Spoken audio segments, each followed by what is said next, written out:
Bonjour à toutes et à tous. Je viens à votre rencontre à l'occasion de cette nouvelle année pour vous souhaiter une belle et heureuse année 2021. Une année plus sereine, plus joyeuse, plus conviviale. Bien entendu, j'aurais préféré vous saluer directement et m'exprimer devant vous lors de la traditionnelle cérémonie des vœux. Mais les circonstances en ont décidé autrement.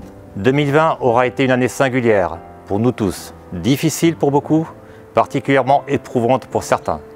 Je veux adresser mes pensées les plus chaleureuses à celles et ceux qui ont perdu un proche, à celles et ceux qui ont été confrontés à la maladie ou qui le sont encore actuellement. Je voudrais aussi vous dire merci.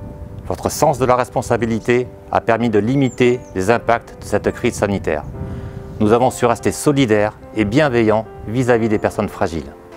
Nos efforts ne sont pas pour autant terminés et nous devons tenir bon, continuer à respecter les mesures sanitaires tant que le virus n'est pas maîtrisé. Je tiens aussi à saluer celles et ceux qui ont tout mis en œuvre pour poursuivre les activités professionnelles ou associatives, dans des conditions inédites. Les personnels soignants, les enseignants, les employés, les commerçants, artisans, vignerons, professionnels, les bénévoles et responsables d'associations. Un proverbe nous dit « l'espoir est le pilier du monde ». Alors laissons-nous porter par cet espoir à l'entrée de cette nouvelle année. Espoir pour les personnes fragiles et pour nos aînés, afin qu'ils retrouvent une vie sociale plus sereine.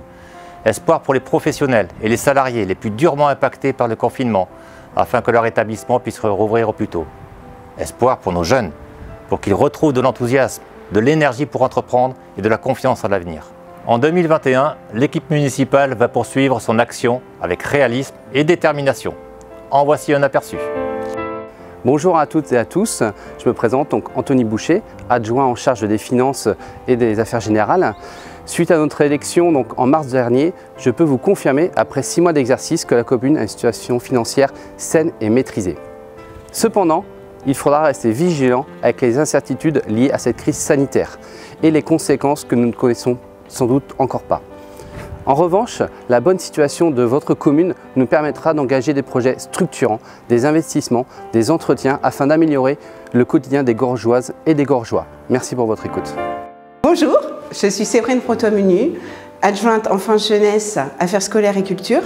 L'accueil de 2500 élèves et étudiants amène une dynamique sur notre commune. L'accompagnement de tous les établissements scolaires et la proximité que nous avons avec eux sont essentiels afin d'offrir à tous l'appui et les ressources pour réussir et s'épanouir. Le développement de notre médiathèque est un enjeu pour nous. Elle favorise les relations entre les scolaires, les familles, nos aînés et tous nos concitoyens. Nous souhaitons favoriser ce lieu de rencontre et en faire un lieu ressource sur la commune. Nous nous engageons aussi à être acteurs avec la communauté d'agglomération sur les compétences enfance et jeunesse, mais aussi sur le projet culturel de territoire. Bonjour à tous et à toutes, je suis François Sorin, adjoint en charge des travaux bâtiments espaces verts. En 2020, depuis la mise en place de notre équipe, ont été réalisés les travaux d'extension du jeu de boules salle du CEP, la rénovation de l'éclairage du terrain synthétique, la mise en place d'un dispositif de vidéosurveillance sur l'enceinte sportive et VTT. L'année 2021 sera l'aboutissement et la concrétisation de grands travaux commencés les mois précédents. Salle multifonction, aménagement de l'Héliodiguier et de son accès qui va accueillir le pôle santé. Poursuite des équipements et de la rénovation du complexe sportif, suivi rapproché de la station de traitement, plus divers travaux d'entretien. Aussi, une étude concernant le cheminement vélo et liaison douce est en cours actuellement et va se concrétiser par des travaux dans les prochains mois. Pour autant, nous n'oublions pas les habitants de nos villages qui, lors des réunions de secteur, ont exprimé des faits, des souhaits et des propositions que nous étudions et réaliserons quand cela sera possible pour leur apporter des aménagements et de la sécurité autour de leur lieu de vie. Enfin, en ayant une vision future de notre commune, nous sommes déjà sur des réflexions et des études de projets pour notre avenir à tous. Bonjour, je suis Hélène Brault, adjointe à la communication et au tourisme. L'arrivée d'un chargé de communication va nous permettre de développer nos actions et supports de communication, développer notre relation de proximité avec les habitants, y compris par les réseaux sociaux. Attentif à la valorisation du patrimoine de la commune, le site du Livau connaîtra une dynamique touristique supplémentaire. À très bientôt. Bonjour, je suis Jacques Hardy, adjoint au développement économique et commercial de la commune. Pour cette nouvelle année, le conseil municipal met en place un marché hebdomadaire sur la place Maurice Renoux, près de la Poste. Une douzaine de commerçants alimentaires et des vignerons gorgeois se mobilisent pour que cette animation apporte un dynamisme supplémentaire sur notre commune. Notre bulletin municipal L'écho des deux rives vous en dira plus dans les mois à venir. Merci, à bientôt.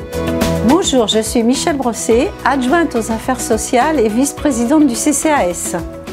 J'encadre les actions sociales au sein de la mairie et du CCAS avec l'objectif de recevoir, aider, orienter et conseiller.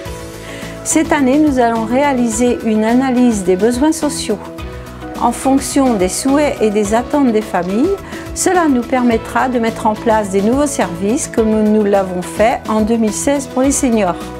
Nous avons hâte de vous retrouver le plus rapidement possible autour de ces projets. Initiation à l'informatique, révision du code de la route, gestes des premiers secours, moments de convivialité et plein d'autres projets. À très bientôt!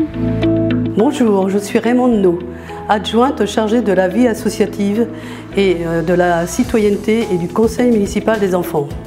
À tous ceux qui s'investissent dans les associations, dans les animations culturelles et de loisirs dans notre commune, poursuivons cette dynamique et retrouvons le bien-vivre à Gorges. Vous, les jeunes, en particulier les jeunes élus du conseil municipal des enfants, continuez et réalisez vos projets sur la citoyenneté dans notre commune. Comme vous le voyez, les projets ne manquent pas. Notre commune poursuit son développement démographique. Avec une population municipale de 4 752 habitants au 1er janvier 2021, la commune de Gorges confirme son positionnement sur le territoire. Une commune attractive par son cadre de vie, dynamique, fière de son identité et forte de toutes ses composantes. Pour assurer et veiller au bon fonctionnement de la commune tout au long de l'année et pour réaliser toutes ces actions, l'activité est intense pour le bureau municipal, pour les conseillers et pour le personnel des services. Je tiens à saluer sincèrement leur disponibilité et leur motivation. C'est grâce à ce travail d'équipe et de confiance que nous pouvons agir au quotidien et travailler sur de nouveaux projets. Je vous dis à très bientôt et vous souhaite à nouveau, avec toute l'équipe municipale, une très bonne année 2021.